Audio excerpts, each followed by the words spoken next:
إن الحمد لله نحمده ونستعينه ونستغفره ونعوذ بالله من شرور أنفسنا وسيئات أعمالنا.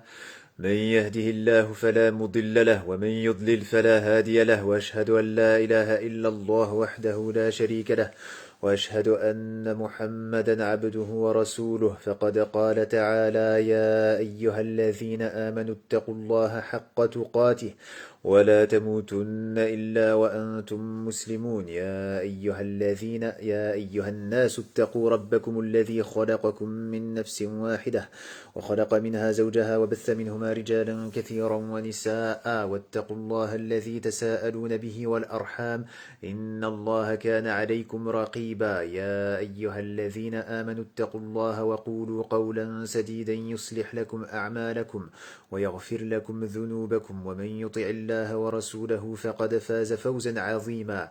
أما بعد، فإن أصدق الحديث كتاب الله، وخير الهدي هدي محمد صلى الله عليه وسلم، وشر الأمور محدثاتها، وكل محدثة بدعة، وكل بدعة ضلالة، وكل ضلالة في النار.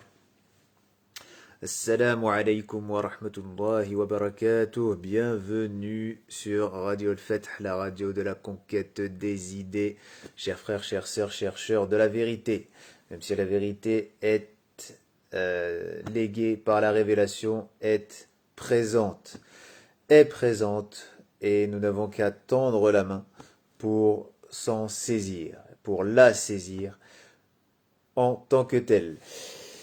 Donc aujourd'hui, partie 5 de la thématique qui nous tient à cœur et qui est essentielle de saisir, essentielle de comprendre afin de conceptualiser le plus correctement possible l'actualité. Donc l'humanisme et le terrorisme américain. Le terrorisme, l'humanisme et le terrorisme d'État américain. L'exemple de la première guerre du Golfe. Donc le narratif doit être fait, c'est un exercice qui est assez laborieux mais auquel nous nous adonnons afin de mettre en exergue tous les éléments constituant de cet événement, constituant de ce conflit. Donc hier nous en étions arrivés à la fin de la guerre en tant que telle et aux conséquences de celle-ci, à l'après-guerre. Là, nous en sommes à l'après-guerre et continuons ensemble la lecture. Wa alayka assalam wa rahmatullahi wa barakatuh, akhi Muhammad. Dans le territoire irakien occupé par la coalition, une conférence de paix s'est tenue au cours de laquelle un accord de cessez-le-feu a été négocié et signé par les deux parties. Lors de la conférence, l'Irak a été autorisé à faire voler des hélicoptères d'armes de son côté de la frontière temporaire, apparemment pour le transit gouvernemental, en raison des dommages causés aux infrastructures civiles. Peu de temps après, ces hélicoptères et une grande partie de l'armée irakienne ont été utilisés pour combattre un soulèvement dans le sud. Le 1er mars 1991, un jour après le cessez-le-feu de la guerre du Golfe, une révolte éclate à Bassora, al-Busra, contre le gouvernement irakien. Le soulèvement s'est propagé en quelques jours à toutes les plus grandes villes chiites du sud de l'Irak. Donc c'est là où l'on commence, c'est là où les États-Unis, c'est là où principalement les États-Unis, mais également l'Union européenne, commencent à soutenir la minorité chiite, minorité non pas dans le nombre, mais minorité dans l'importance confessionnelle, qui deviendra petit à petit la majorité politique, même si elle était déjà démographiquement. Aujourd'hui, nous ne sommes plus dans ce rapport de 60% à 40% de chiites sunnites en Irak, mais bel et bien de 55 à 45, 55% de sunnites et 45% de chiites.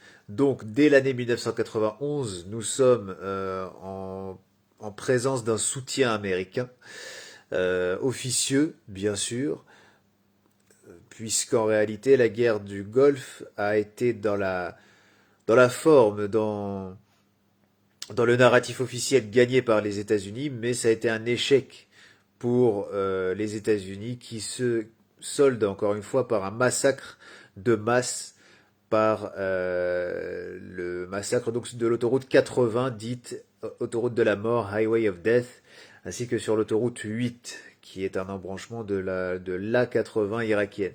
Donc, suite à la débâcle, en réalité, des États-Unis, même si ce sont dans les faits les forces irakiennes qui ont subi l'acharnement de l'aviation américaine, les Américains soutiennent par la suite, les Américains apportent un soutien tacite aux rebelles qui, dans le sud de l'Irak, donc la plupart des villes chiites, qui dans le sud de l'Irak vont causer problème au gouvernement irakien dans un premier temps, puis à l'ensemble des sunnites, et jusque de nos jours, c'est le même contexte, c'est la même chose qui se passe.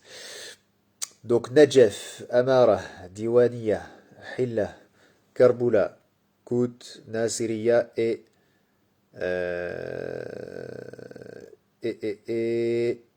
Samawa. Donc toutes ces villes-là du sud de l'Irak, du sud-est de l'Irak plus précisément, ont vu ont vu le soutien américain au sortir de la guerre conventionnelle leur être apporté. Donc lorsque la guerre conventionnelle n'est pas gagnée, on soutient des belligérants, des partis civils qui ne sont pas, là on n'est pas dans le domaine on n'est pas dans le jargon juridique quand je parle de partie civile, même si beaucoup d'entre nous connaissent bien ce jargon. Là, je parle bien sûr des parties d'un conflit, et en l'occurrence donc les insurgés. Les insurgés, donc la partie civile. Donc lorsque les Américains s'en vont, ils soutiennent ces derniers. Donc encore une fois, ce qu'il faut comprendre avec clarté, c'est que lorsqu'il y a un souci dans les pays musulmans, à majorité sunnite, donc la plupart des pays, hormis l'Iran, dans tous les pays musulmans, lorsqu'il y a un conflit, puisque nous venons de le voir même en Irak, la majorité chiite n'est pas si importante que ça. Donc à chaque fois qu'il y a un conflit mené par les États-Unis, en particulier, sur un territoire islamique, en terre d'islam, il y a derrière cela le soutien à, une fois la guerre conventionnelle terminée, une fois la guerre conventionnelle perdue, il y a un soutien apporté aux parties insatisfaites et qui sont les parties les plus déviantes donc de la composante nationale. Donc ici les chiites, en Syrie les chiites également, mais les druzes en particulier. Donc voilà, là nous sommes dans l'analyse des conflits. Il faut bien comprendre à chaque fois que les chiites sont au pouvoir quelque part, à chaque fois que les Ikhwan sont au pouvoir quelque part, à chaque fois que les sectaires minoritaires sont au pouvoir quelque part dans nos pays, c'est le début de la fin. Donc, les rébellions ont été encouragées par la diffusion de la voix de l'Irak libre, Sawt al-Iraq al-Hur. Le 2 février 1991, diffusé à partir d'une station de radio dirigée par la CIA. Encore une fois, un bon lecteur est un lecteur qui précède l'auteur. Donc, la CIA a diffusé ce communiqué, cette émission radio, et devinez où? Depuis l'Arabie Saoudite. Le service arabe de Voice of America a soutenu le soulèvement en déclarant que la rébellion était bien soutenue et qu'il serait bientôt libéré de Saddam. Donc ça, c'était en 91. Dans le Nord, les dirigeants kurdes ont pris à cœur les déclarations américaines selon lesquelles ils soutiendraient un soulèvement et ont commencé à se battre, espérant déclencher un coup d'État. Donc ces petits détails, en tant que tels, je ne les avais pas, Voice of America par exemple, mais le schéma est le même. Le schéma est le même en observant simplement les conflits actuels, notamment en Afghanistan, notamment en Irak. Et quand on regarde, on s'intéresse à la politique américaine, quel groupe soutient l'Amérique, quel groupe finance l'Amérique, on se rend bien compte que c'est toujours la même chose. Donc là, on revient dans le passé, on revient à la première guerre d'Irak, à la première guerre du Golfe plutôt, et c'est la même chose que l'on voit, c'est la même chose que l'on constate, à savoir les Américains soutiennent les Kurdes et les chiites contre les sunnites d'Irak.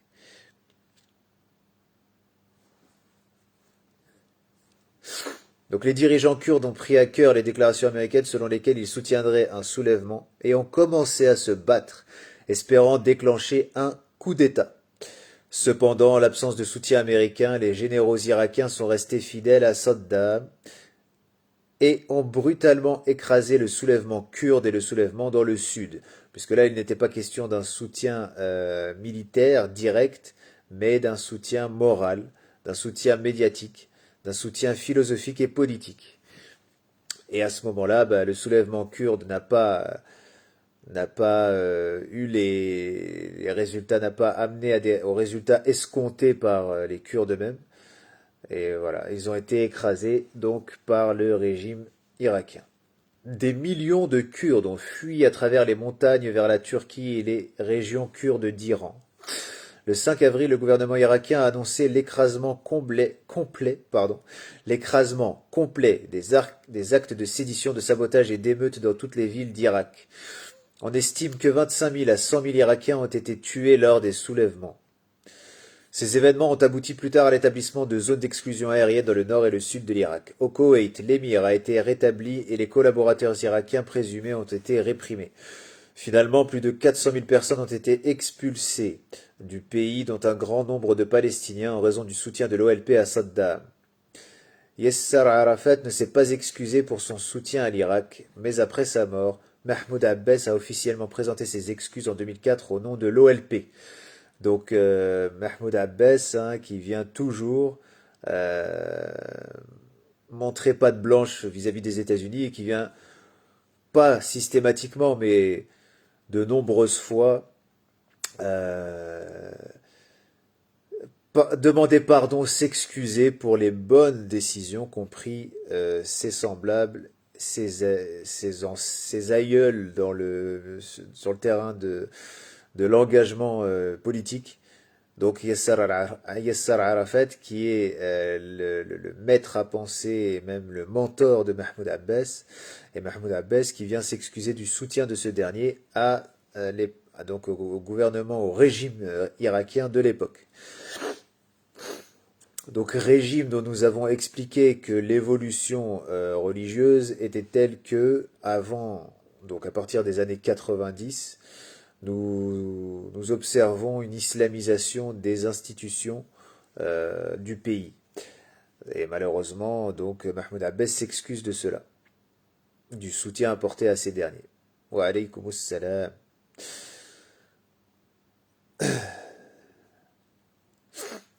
Donc cela a eu lieu après que le gouvernement koweïtien ait officiellement pardonné au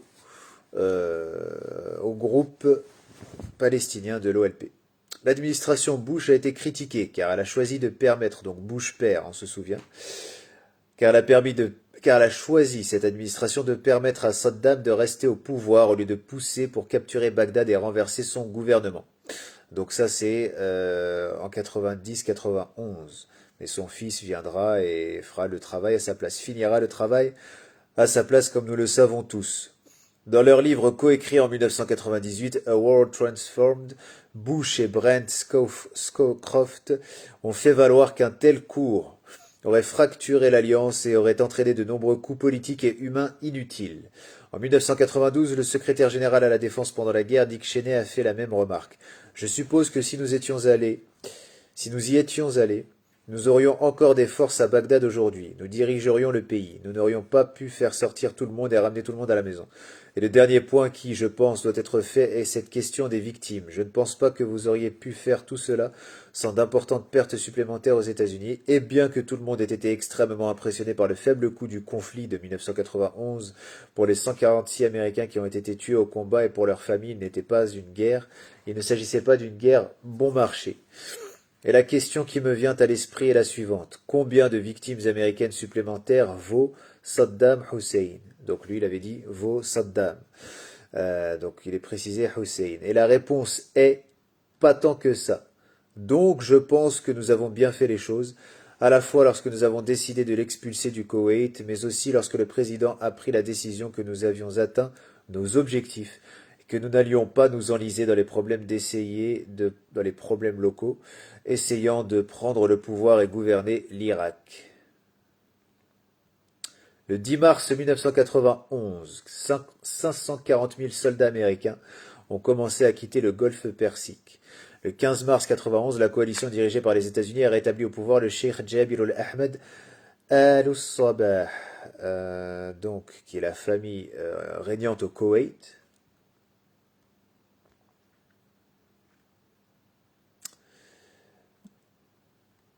Donc les Américains le remettent en place.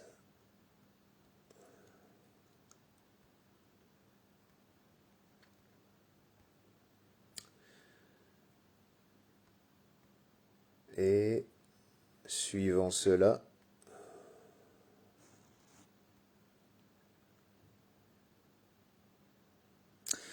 on rappelle que ce dirigeant n'est pas élu, ce n'est pas donc une démocratie, alors que l'Irak était une démocratie dans la forme, une démocratie proche des républiques soviétiques, donc une démocratie qui n'était pas libérale.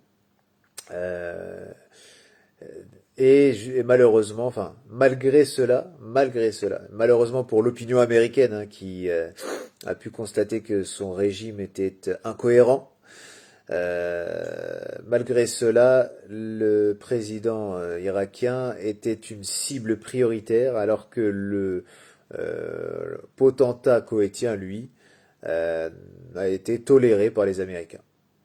Donc il a été remis au pouvoir par ces derniers.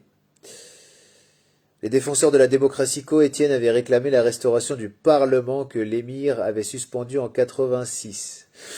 Bon, tant mieux pour nous, puisque la démocratie la démocratie est étrangère à l'islam en tant que telle, mais dommage pour l'opinion publique américaine qui voit son gouvernement, son régime être incohérent.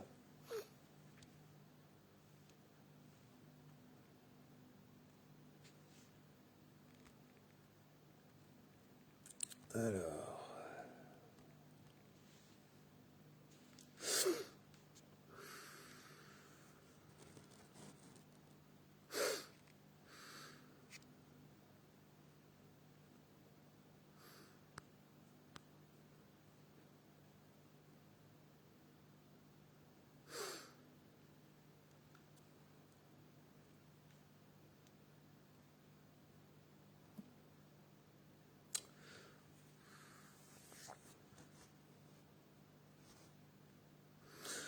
Donc intéressons-nous à l'implication de la coalition.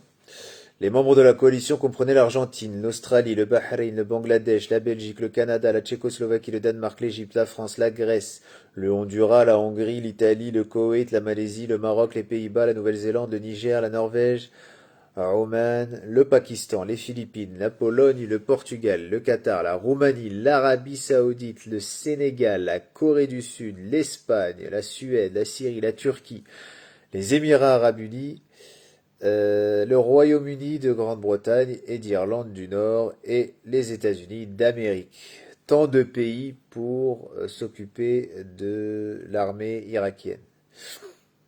L'Allemagne et le Japon ont fourni une aide financière et ont fait don de matériel militaire, bien qu'ils n'aient pas envoyé d'aide militaire directe. Cela devint plus tard connu sous le nom de diplomatie du chéquier. L'Australie a fourni. Alors pourquoi c'est important de voir par pays? Pour comprendre que l'engagement de la coalition contre les djihadistes en Syrie, c'est quelque chose de très semblable. C'est le même type de coalition.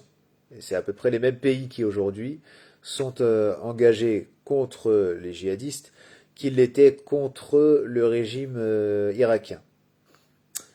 Donc l'Australie a fourni un groupe de travail naval qui faisait partie de la flotte multinationale dans le golfe Persique et le golfe d'Oman, dans le cadre de l'opération Damask. Wa alayka assalam wa rahmatullahi wa barakatuh.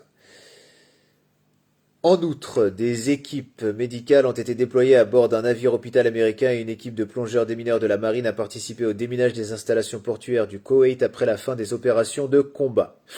Les forces australiennes ont connu un certain nombre d'incidents au cours des premières semaines de la campagne Desert Storm, notamment la détection de menaces aériennes importantes en provenance d'Irak dans le cadre du périmètre extérieur de Battle Force Zulu, la détection de mines flottant en mer libre et l'assistance au porte-avions USS Midway. Le groupe de travail australien a également été exposé à un grand risque en ce qui concerne la menace des mines marines, le HMAS Brisbane évitant de justesse une mine. Les Australiens ont joué un rôle important dans l'application des sanctions mises en place contre l'Irak après l'invasion du Koweït. Après la fin de la guerre, l'Australie a déployé une unité médicale dans le cadre de l'opération Habitat, dans le nord de l'Irak, dans le cadre également de l'opération Provide Comfort. L'Argentine. Comme quoi, c'est des pays qu'on admire pour le football, auxquels on s'identifie parce qu'ils ressemblent un peu, parce que les Sud-Américains ont le phénotype très semblable à celui des Arabes. Donc et même la culture exotique, on s'identifie à ces gens-là. Mais ce qu'il faut savoir, c'est que on parle pas du peuple cette fois-ci, mais les régimes de ces pays dont on pourrait moquer le PIB, dont on pourrait railler la puissance militaire, sont des pays qui sont quand même engagés contre l'islam, contre les musulmans, contre l'arabité et contre l'islam. Donc l'Argentine a été le seul pays d'Amérique latine à participer à la guerre du Golfe de 91. Ce pays a envoyé un destroyer, Ara Almirante Brown, donc D-10, une corvette Ara Spiro P-43, plus tard remplacée par une autre corvette Ara Rosales P-42 et un navire de ravitaillement Ara Bahia San Blas B-4, participé au blocus des Nations Unies et à l'effort de contrôle maritime du golfe Persique. Le blocus d'ailleurs dont parlait le frère Mohamed, ici présent d'ailleurs, justement plutôt, et qui parlait justement de ce blocus qui a été institué par les Nations Unies et non pas par les États-Unis en tant que tels, même si ce sont eux qui ont le plus de voix au sein du Conseil de sécurité. Les Nations Unies ont établi un blocus et ce blocus donc a fait souffrir les Irakiens. Donc participer au blocus des Nations Unies et à l'effort de contrôle maritime du golfe Persique, le succès de l'opération Alfil, en anglais opération Bishop, avec plus de 700 interceptions et 25 000 miles marins parcourus sur le théâtre des opérations a permis de surmonter le soi-disant syndrome des Malvinas. Donc les Argentins qui ont parcouru 25 000 miles, donc 46 000 kilomètres pour atteindre l'Irak. L'Argentine a ensuite été classée par les États-Unis comme un allié majeur non membre de l'OTAN en raison de ses contributions pendant la guerre. Alhamdulillah. Thumma alhamdulillah. Donc le Canada. Bon, là on est dans l'ALENA là. Les États-Unis, le Mexique, le Canada forment une alliance qui s'appelle l'ALENA. Donc le Canada a été l'un des premiers pays à condamner l'invasion du Koweït par l'Irak et a rapidement accepté de se joindre à la coalition dirigée par les États-Unis. En août 1990, le Premier ministre Brian Mulroney a engagé les forces canadiennes à déployer un groupe opérationnel naval. Les destroyers NCSM Terra Nova et NCSM Athabascan se sont joints à la force d'interdiction marine appuyée par le navire de ravitaillement NCSM Protecteur dans le cadre de l'opération Friction. Le groupe opérationnel canadien a dirigé les forces logistiques maritimes de la coalition dans le golfe Persique. Un quatrième navire, le NCSM Huron, est arrivé sur le théâtre après la fin des hostilités et a été le premier navire allié à se rendre au Koweït. À la suite de l'utilisation de la force autorisée par l'ONU contre l'Irak, les forces canadiennes ont déployé un escadron de CF-18 Hornet et de CH-124 Sea King avec du personnel de soutien, ainsi qu'un hôpital de campagne pour faire face aux victimes de la guerre terrestre. Lorsque la guerre aérienne a commencé, les CF-18 ont été intégrés à la force de la coalition et ont été chargés de fournir une couverture aérienne et d'attaquer des cibles au sol. C'était la première fois depuis la guerre de Corée que l'armée canadienne participait à des opérations de combat offensives. Le seul CF-18 Hornet à avoir enregistré une victoire officielle pendant le conflit était un avion impliqué dans le début de la bataille de Boubiyan contre la marine irakienne. La France. La France, la France. Douce France, qui est toujours engagée contre l'islam. Donc la France, cher pays de la souffrance des musulmans. Le deuxième plus grand contingent européen provenait de la France, qui a engagé 18 000 soldats. Retenez bien ça. Hein.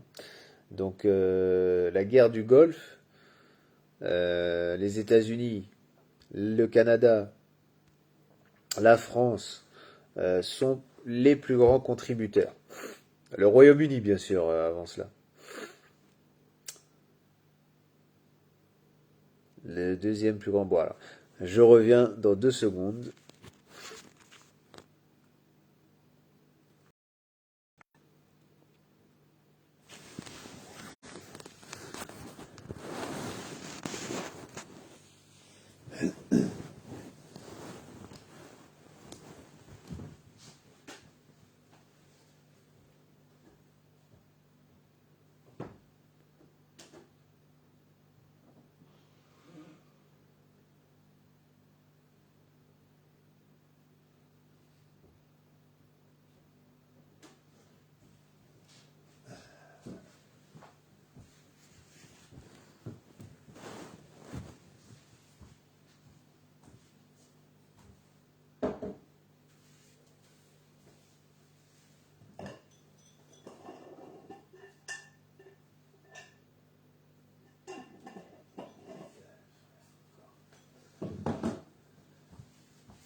Yeah.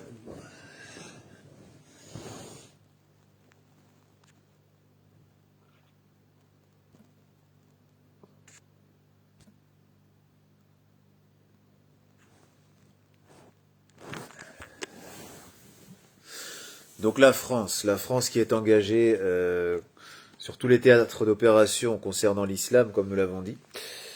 Donc le deuxième plus grand contingent européen provenait de la France, qui a engagé 18 000 soldats opérant sur le flanc gauche du 18e corps aéroporté américain. La force de l'armée française était la division Daguet, comprenant des troupes de la Légion étrangère française. Initialement, les Français opéraient indépendamment sous commandement et contrôle national, mais en étroite coordination avec les Américains via CENTCOM et les Saoudiens. En janvier, la division est placée sous le contrôle tactique du 18e Airborne Corps. La France a également déployé plusieurs avions de combat et unités navales. Les Français ont appelé leur contribution Operation Daguet. Ce qui est important de souligner, c'est que les Saoudiens se sont mis contre Saddam Hussein du fait de la volonté de Saddam d'envahir l'Arabie Saoudite, c'est-à-dire envahir le Koweït dans un premier temps et envahir l'Arabie Saoudite en second lieu. C'est pour ça que les Saoudiens se sont mis contre Saddam dans cette guerre, puisque contre l'Iran, durant la guerre Irak-Iran, les Saoudiens soutenaient Saddam Hussein. Ils le soutenaient même plus fortement, avec plus de moyens que les États-Unis. Et contrairement aux États-Unis, les Saoudiens ne soutenaient pas Saddam contre l'Iran, en soutenant aussi les Iraniens, en apportant de l'aide aux Iraniens, contrairement aux États-Unis qui, eux, le faisaient. D'ailleurs, c'est le scandale de l'Iran-Contra, durant lequel les Américains soutiennent aussi bien les Iraniens que les Irakiens dans le conflit Iran-Irak, ou Irak-Iran, c'est selon. Donc là, les Saoudiens, lorsqu'ils soutiennent les rebelles contre Saddam, et quand avant cela ils apportent leur contribution et ils participent à la coalition contre Saddam Hussein, il faut bien rappeler que c'est du fait du point de vue saoudien, du fait de la trahison, ce qui est objectivement, hein, Saddam avait trahi la confiance saoudienne puisque les Saoudiens le soutenaient contre l'Iran et Saddam voilà, s'est engagé contre l'Arabie saoudite. Même si il avait ses raisons, entre autres les dettes qui croulaient sur l'Irak, alors que les pays du Golfe pouvaient pouvaient passer outre et faire de Saddam Hussein un partenaire régional, mais ils n'ont pas voulu.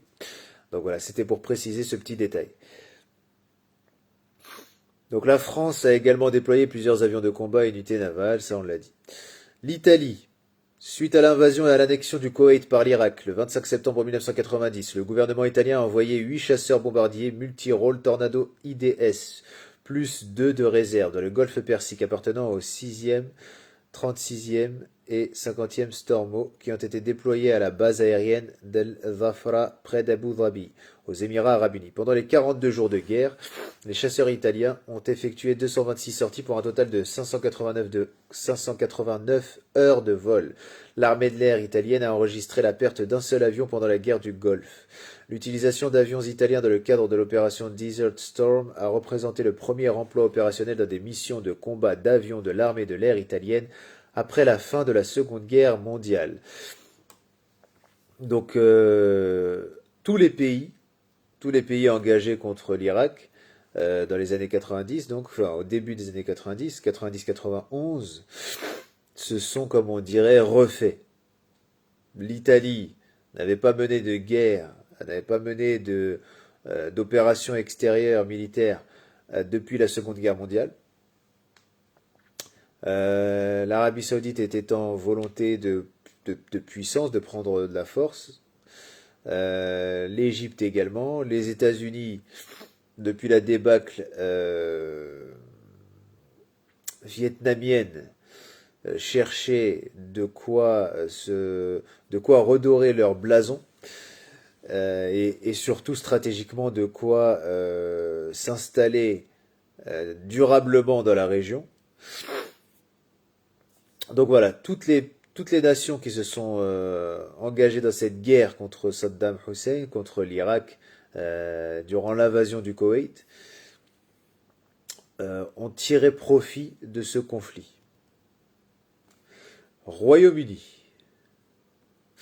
Le Royaume-Uni a engagé le plus grand contingent de tous les États européens, ayant participé aux opérations de combat de la guerre. L'opération Granby ou Granby était le nom de code des opérations dans le golfe Persique. Les régiments de l'armée britannique, principalement la 1st Armored Division, la Royal Air Force, les Naval Air Squadrons et les navires de la Royal Navy sont mobilisés dans le golfe Persique. Les escadrons de la Royal Air Force et de la Naval Air, utilisant divers aéronefs, opéraient à partir de bases aériennes en Arabie Saoudite et les escadrons de la Naval Air à partir de divers navires dans le golfe Persique. Alors, je fais une petite pause dans la lecture. Je ne sais pas pourquoi, mais Facebook rend invisible mes lives à certains qui me suivaient habituellement. Bon. Donc, je vais essayer de régler le problème parce qu'il y a des frères qui suivaient les lives d'habitude de manière très fréquente et qui n'ont plus accès à ces derniers, malheureusement. Donc je vais essayer de voir depuis mon ordinateur comment ça fonctionne et comment je peux répondre au blocage de Facebook. Enfin, c'est pas un blocage en tant que tel, mais c'est quand même gênant.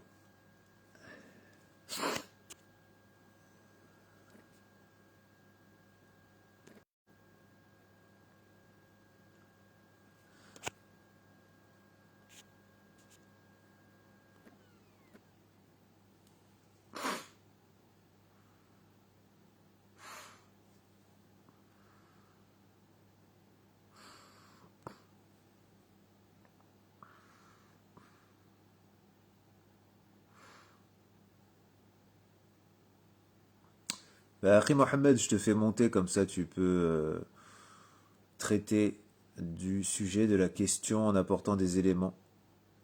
Donc, bismillah, si tu es prêt.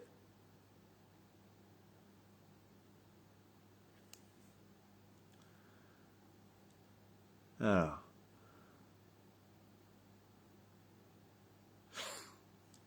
bon.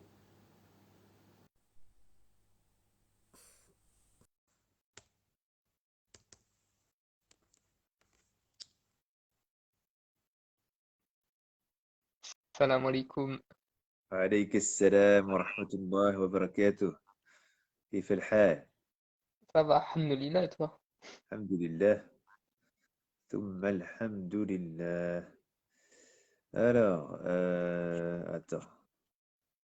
Oui, bah alors si tu veux réagir par rapport à la question, l'engagement européen, l'engagement américain, européen et arabe, enfin c'est surtout là européen. Bah, l'engagement européen en Irak pendant la première guerre du Golfe, c'était surtout pour les intérêts du pétrodollar, donc les intérêts que les Américains ont avec les Saoudiens par rapport au pétrole. Et il faut savoir que le Koweït aussi fournissait beaucoup de pétrole au monde entier, donc que cela passe aux mains des Irakiens, c'était inacceptable pour les Américains aussi, parce qu'il faut savoir que l'Irak possède des grands puits de pétrole, et en prenant le Koweït, ça renforçait en fait le pétrole irakien. Ça faisait qu'il devenait, on va dire, le pays avec le plus de pétrole. Et s'il prenait aussi le pétrole saoudien, même si pour Saddam Hussein, c'était pas son but de prendre le pétrole saoudien, mais que son but c'était qu'on enlève ses dettes, Ouais. parce que faut savoir que tout ce qu'il a fait, il a perdu beaucoup de soldats pendant la guerre Iran-Irak, ce qui a, ce qui était un lourd sacrifice, parce que l'Arabie Saoudite le finance en armes, finance économiquement. Mais d'un côté, lui, il perd des hommes, des soldats, des travailleurs. Il est obligé de former de nouveaux soldats à combattre dans son armée. Ce qui, on va dire, c'est que de base, l'Irak n'avait rien contre l'Iran au tout début. Ils l'ont fait parce que l'Arabie Saoudite leur ont demandé. Les États-Unis ont double jeu, ont fait double jeu. Ils ont soutenu l'Iran, après ils ont soutenu l'Irak sous la demande de l'Arabie Saoudite, mais ils ont aussi soutenu l'Iran. Israël a soutenu l'Iran à l'époque parce que l'Iran n'était pas une menace pour Israël, ou n'était pas encore une menace tout à fait prête pour Israël, ce qui est plus le cas maintenant. Euh, Ensuite, quand Saddam Hussein a demandé qu'on enlève les dettes, ça n'a pas voulu. Il a donc pris le Koweït pour dire je suis en position de force en fait à l'Arabie Saoudite, tu peux rien me dire. Et au final, il s'est fait trahir par les Saoudiens qui ont appelé les Américains. Et cet engagement était une coalition de 940 000 hommes, ce qui est quand même beaucoup, on va dire. Même, même 956 000.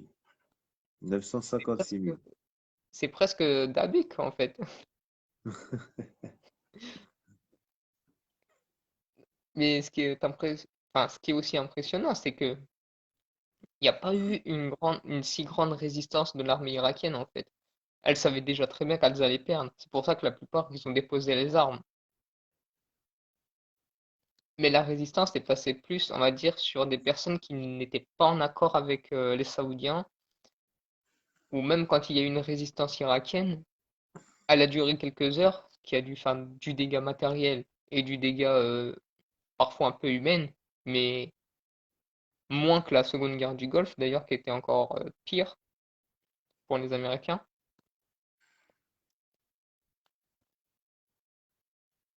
Et l'un des seuls pays européens qui n'a pas voulu agir pendant la Première Guerre du Golfe et la Seconde Guerre du Golfe, c'était les Français. Mhm. Ils ont refusé parce que ils savaient très bien que tout ceci était des fausses guerres. Pour eux, c'était des fausses guerres, des manipulations des Américains pour faire enrôler des coalitions comme ils font aujourd'hui avec les groupes tels que l'EI ou Al-Qaïda. Pour la Seconde Guerre, puisque la première, les Français ont engagé 18 000 soldats. Ah, ils ont engagé 18 000. Ouais. Pour la première, les Français, je l'avais lu hein, juste avant, les Français, bon après j'ai lu beaucoup de choses aussi, mais les Français sont les seconds plus... Alors attends, je crois que c'est la seconde nation.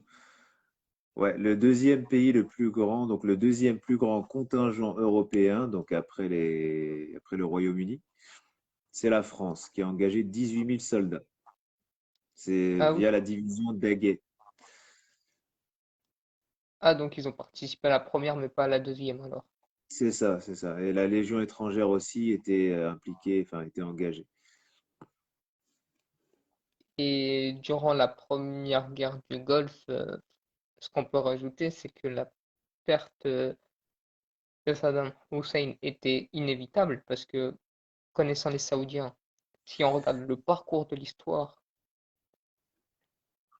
ils tuaient des civils déjà pendant la guerre du Vietnam, ils tuaient, en fait, ils font du bombardement de masse, c'est-à-dire qu'ils ne vérifient pas si ce sont des militaires, si ce sont des civils ou autres, ils bombardent dès qu'ils voient quelqu'un dehors. D'ailleurs, même au Koweït, il y avait des Koweïtiens qui ont combattu aux côtés des Irakiens, Ouais, des Saoudiens qui ok. n'étaient pas d'accord avec ce que l'Arabie Saoudite a fait, donc ils ont commencé à prendre les armes envers des Américains. C'est pour ça que aussi je sais plus si c'est pour la première guerre ou la deuxième guerre du Golfe, ils ont dû déplacer leurs bases et les mettre au Qatar, parce que même les Saoudiens ne voulaient plus que les Américains entrent, parce que sinon ils savaient très bien qu'ils ne repartiront jamais. Ça c'est pour la guerre d'Irak, ouais. 2003. C'est pour 2003. C'est en 2003 que les Saoudiens ont dit aux Américains, vous partez, et qui se sont installés au Qatar. Et le, enfin, le blocus qui a été fait, c'était surtout pour revenir aussi à cette chose dont on a parlé très souvent, c'était les Nations Unies qui ont mis ce blocus en place, mais ce sont surtout les Américains qui ont appuyé en fait tous les autres pays à le faire.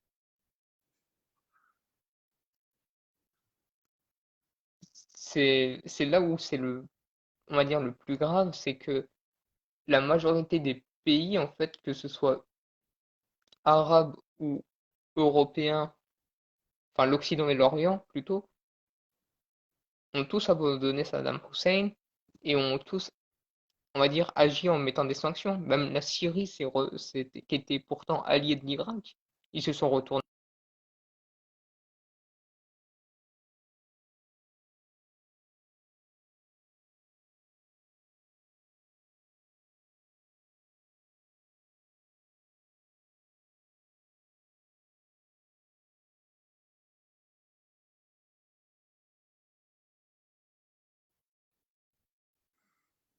Il y avait un C'est bug de bon? caméra. Ouais, exact. Je t'entendais plus, du coup. Moi non plus, je ne le voyais même plus bouger. D'accord. Du coup, en fait, je disais, même les Syriens, qui étaient alliés avec l'Irak pendant la première guerre du Golfe, ils ont quand même été alliés avec les États-Unis, ils se sont rangés aux côtés des vainqueurs, alors que l'Irak avait fait beaucoup de choses pour la Syrie pendant qu'Israël était en train de les attaquer. Ouais. Et l'embargo, en fait, c'était quoi? C'était qu'en fait, l'Irak devait se débrouiller eux-mêmes pour faire les plantations, les, euh, la L'agriculture. reconstruction des villes. Ils avaient très peu d'aide venant de l'Occident parce qu'ils ont compris qu'il fallait un peu les aider. Donc parfois, parce que pendant qu'il y avait eu la première guerre d'Irak, ils buvaient quand même après la première guerre d'Irak, enfin la première guerre du Golfe, ils ont dû boire de l'eau non potable, ce qui a fait à peu près presque 1 million d'enfants décédés, des malnutritions, il y avait de la malnutrition. Le pays en fait était rendu totalement pauvre. C'était limite C'est limite, c'est comme si tu me crées une entreprise au Mali, tu donnes du travail aux Maliens, tu gagnes des millions pendant qu'eux, ils gagnent, allez, 20 euros par mois, 40. C'était à peu près ça. Ouais, ouais, la misère. Ouais, une Et misère que. Ah, du coup, ils se sont rendus compte que, en fait, ils ont commis un crime de guerre, mais ni même dans les Nations Unies, ni même l'Europe, ni même l'OTAN, aucun pays n'a agi, ni même les Saoudiens, qui est pourtant les premiers investigateurs de cette guerre quand même, parce que ce sont eux qui sont allés chercher les Américains, ils ont demandé de l'aide des Américains, alors qu'ils auraient pu prendre de l'aide manière de musulmans, faire une coalition arabe, plutôt une coalition islamique pour contrer, mais ils ont choisi plutôt de prendre les Américains. pourtant, il y avait le Pakistan hein, qui avait assez de puissance pour. Il n'y avait pas que le Enfin, Pakistan. ouais. Il y avait Oui. Osama Ben Laden, les talibans, il y avait qui aurait pu suivre. Le Pakistan d'ailleurs, des pays comme l'Égypte, l'Algérie qui ont toujours suivi, enfin l'Algérie peut-être moins, mais l'Égypte qui ont toujours suivi les Saoudiens. L'Égypte, ouais. Bon après les Turcs très peu, je pense pas trop. Bah, c'est vrai qu'il y avait plusieurs. Enfin, il y avait beaucoup de possibilités autres que les États-Unis, mais bon, ça a été eux qui ont. Ils auront été choisis et malheureusement, les conséquences de la guerre, on les connaît. Malheureusement, c'est qu'on en arrive aussi à des situations telles qu'on est aujourd'hui. C'est ça? Ah bah oui, bien sûr. Et, euh, Ouais. et après, en fait, ces mêmes pays pleurent en disant, quand je dis pleurent, je parle forcément de l'Arabie Saoudite en particulier, parce qu'après, ils pleurent parce qu'il y a il y en a de plus en plus qui sont contre eux, beaucoup plus qui veulent, parce que eux-mêmes, ils le disent, en fait, ils sont encerclés, que ce soit par les chiites. Si c'est pas les chiites, c'est les groupes extrêmes, qu'ils considèrent extrêmes, tels que Al-Qaïda et l'État islamique. Bah, ce qu'il faut dire, c'est que les Saoudiens euh, sont dans une position telle que d'affirmer qu'ils sont capables de faire face, bah, ils le prouvent hein, quand même. Ils l'ont prouvé face à Al-Qaïda, face à l'EI qui a très peu réussi à atteindre l'Arabie Saoudite. Euh, l'Iran qui menaçait l'Arabie Saoudite, mais l'Arabie Saoudite a clairement engagé un développement militaire euh, tel qu'ils sont arrivés à être le quatrième pays au niveau budgétaire, au niveau des dépenses militaires, ils sont le quatrième pays au monde.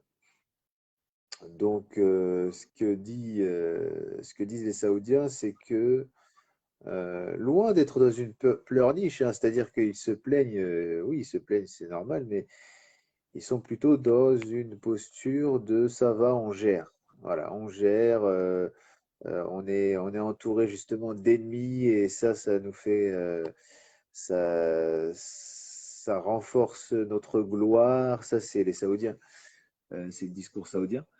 Et en tout cas, effectivement, oui, ils sont visés par un grand nombre euh, de, de, de, de belligérants de toutes sortes, puisque ils ont engagé une participation active à l'antiterrorisme, etc. Euh, et aussi des soutiens ponctuels à des révolutions, à des rébellions, etc. Finalement, voilà, toutes les parties engagées ont quelque chose contre les Saoudiens. Euh, et les Saoudiens étant sunnites, c'est-à-dire que politiquement, éthiquement, ils s'inscrivent dans cette logique-là et dans cet héritage-là. Ils sont pas dans un héritage, ils ne sont pas issus, ils ne sont pas porteurs d'un héritage chiite, mais bien sunnite. Les Saoudiens sont forcément les premiers à être décriés alors que les Iraniens font bien pire et on les tolère assez parce qu'ils s'opposent à Israël. Mais le fait de s'opposer à Israël ne garantit pas que les populations musulmanes de la région, que les musulmans de la région, qui sont majoritairement sunnites, soient à l'aise vis-à-vis de l'Iran, bien au contraire. Donc au moins les Saoudiens, comme le dit Nef ici, le Koweïtien, les Saoudiens euh, représentent quand même une certaine protection, une certaine défense des sunnites, des populations sunnites. Et lorsqu'ils sont absents d'un territoire, ben, c'est l'EI qui prend le rôle, qui endosse ce rôle. Mais effectivement, de l'autre côté, l'Iran, lui, soutient jusqu'en Afrique centrale, jusqu'en Afrique même de l'Ouest, des groupes insurgés chiites. Et eux, ils ne dévient pas de leur ligne, donc ils ont moins d'ennemis que les Saoudiens. Et bien sûr, comme on l'a dit, hein, clairement, il y a pas d'angélisme là-dedans. Et puis surtout, ce qui nous intéresse, nous, le plus, c'est la stratégie. Voilà. La stratégie, la question morale, celle-ci, c'est autre chose. Nous, ce qui nous intéresse, c'est la stratégie. Donc, ben, je vais continuer sur le Royaume-Uni. Euh, donc, je continue sur le Royaume-Uni qui a engagé le plus grand contingent de tous les États européens ayant participé aux opérations de combat de la guerre. L'opération Granby était le nom de code des opérations dans le Golfe Persique. Les régiments de l'armée britannique, principalement avec la 1st Armored Division, la Royal Air Force, les Naval Air Squadrons et les navires de la Royal Navy sont mobilisés dans le Golfe Persique. Les escadrons de la Royal Air Force et de la Naval Air, utilisant divers aéronefs, opéraient à partir de bases aériennes en Arabie Saoudite et les escadrons de la Naval Air à partir de divers navires dans le Golfe Persique. Le Royaume-Uni a joué un rôle majeur dans la bataille de Norfolk, où ses forces ont détruit plus de 200 chars irakiens et une grande quantité d'autres véhicules. Après 48 heures de combat, la première division blindée britannique a détruit ou isolé 4 divisions d'infanterie irakiennes, les 26e, 48e, 31e et 25e, et a envahi la 52e division blindée irakienne dans plusieurs combats acharnés. Les principaux navires de la Royal Navy déployés dans le Golfe Persique comprenaient des frégates de classe Broadsword et des destroyers de classe Sheffield. D'autres navires RN et RFA ont également été déployés. Le porte-avions léger HMS Ark Royal a été déployé en mer Méditerranée. Plusieurs escadrons SAS ont été déployés. Donc les SAS, c'est l'aviation britannique. Un Challenger 1 britannique a réalisé la plus longue portée confirmée de destruction de chars de la guerre. Donc ce sont les Britanniques qui ont causé le plus de dégâts après les Américains euh, sur, sur les blindés irakiens. Détruisant un char irakien avec un obus de sabot de rejet stabilisé par aileron perforant. APF SDS, tiré à plus de 4700 mètres, 2,9 miles. Le plus long char le plus long char sur char kill shot enregistré. Donc ça nous renvoie à nos heures de jeu sur Call of. Donc les pertes civiles, donc on l'avait déjà abordé, les pertes civiles sont nombreuses et ne sont pas seulement irakiennes, elles sont aussi et avant tout koweïtiennes. Et ce ne sont pas que les Irakiens qui ont causé des pertes au niveau des civils, mais ce sont aussi les Américains qui ont principalement, puisqu'on parle de la coalition là, qui ont causé des victimes civiles koweïtiennes. Donc en Irak, enfin, du fait des forces irakiennes, il y a eu plus de 1000 Koweïtiens qui ont trouvé la mort à cause des Irakiens. Donc, alors attends, j'ai un bug avec ma connexion.